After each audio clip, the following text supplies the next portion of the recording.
அவரோடு ஐக்கியமாக இருக்கணுங்க.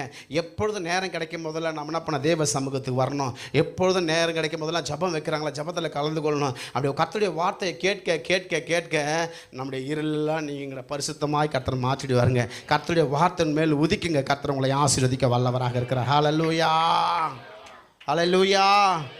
ஏசு ரொம்ப நல்லவர் சொல்லுங்கள். ஏசு ரொம்ப நல்லவர் சொல்லுங்களேன். ஹல்லேலூயா. இன்னொரு வசனத்தை கூட வாசிக்கலாமே. நம்முடைய வாழ்க்கை உள்ளரங்கமான வாழ்க்கையாக இருக்கணும், வெளியரங்கமான வாழ்க்கையாக இருக்கணும். ஹல்லேலூயா, ஹல்லேலூயா. வாசிக்கலாமே. யோவானுக்கு எது நற்செய்தி நூல் தான் 12ஆம் அதிகாரம் 46ஆம் வசனத்தை வாசிக்கலாமே. 12:46. என்னிடத்தில் விசுவாசமாக இருக்கிறவன் எவனும், ஆமென்.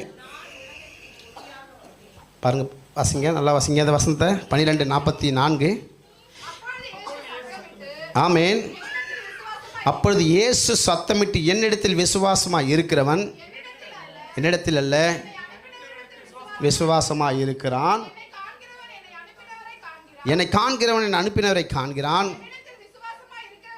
என்னிடத்தில் விசுவாசமாக இருக்கிறவன் எவனும் இருளில் இராதபடிக்கு உலகத்துக்கு ஒளியாக வந்தேன். அல்லேலூயா, அல்லேலூயா. 1997ஆம் ஆண்டு எனக்கு அன்பான தேவஜனமே, நான் ஆண்டவராகி இயேசு கிறிஸ்துவை ஏற்றுக்கொண்ட நாள். அந்த நாட்களிலே எனக்கு அன்பான தேவஜனமே, நான் ஒரு பிரெயின் டியூமர் கேஸ். வண்டி வாகனம் ஓட்டுவேன், நேரம் இல்லை, அதனால் சுருக்கமாக சொல்லி ஓட்டுவேன். பைக்கு ஓட்டுவேன், இல்லை சைக்கிள் ஓட்டுவேன். திடீரென்று நம்ம ஃபிட்ஸ் மாதிரி வந்து கீழே போய் விழுந்துருவேன். ஆனால் சிறு பிராயத்தில் இயேசுவை பற்றி அறிந்தவன், சண்டே கிளாஸுக்கு போனவன், இயேசுவை பற்றி நன்கு அறிந்தவன். ஆனால் இந்த வாழ்க்கை சேஞ்ச் ஆகி மாறின போது எனக்கு ஒரு பிரெயின் டியூமர். அடிக்கடிக்கு அந்த ஃபிட்ஸ் மாதிரி வந்து கீழே போய் விழுந்துருவேன் பாருங்கள். ஒரு நாள் மிகவும் பாதிக்கப்பட்ட நிலைமை. இதே அநேக அண்டே டாக்டர் இருக்காங்க, பெல்ரோத்திற்கு எல்லாத்தையும் செக் பண்ணாங்க, மாத்திரை மருந்து கொடுப்பாங்க. ஆனால் அது வியாதிக்கான ஒரு தீர்வு எதுவுமே கிடைக்காது. ஆனால் எனக்கு அன்பான தேவஜனம், ஒரு நாள் நான் பலவீனப்பட்டு, இப்போ நல்லா ஃபேட்டாக இருக்கிறேன், இப்போ ரொம்ப லீனாக இருந்தேன். எனக்கு அன்பான தேவஜனமே, கேஎம்சி மருத்துவமனையில் சேர்த்தாங்க. மொட்டை அடிச்சிட்டாங்க. எனக்கு அன்பான தேவஜனமே, ரொம்ப லீனாக ஆகிட்டேன். உடல்நிலை பாதிக்கப்பட்ட நிலைமை, பிரெயின் டியூமர்.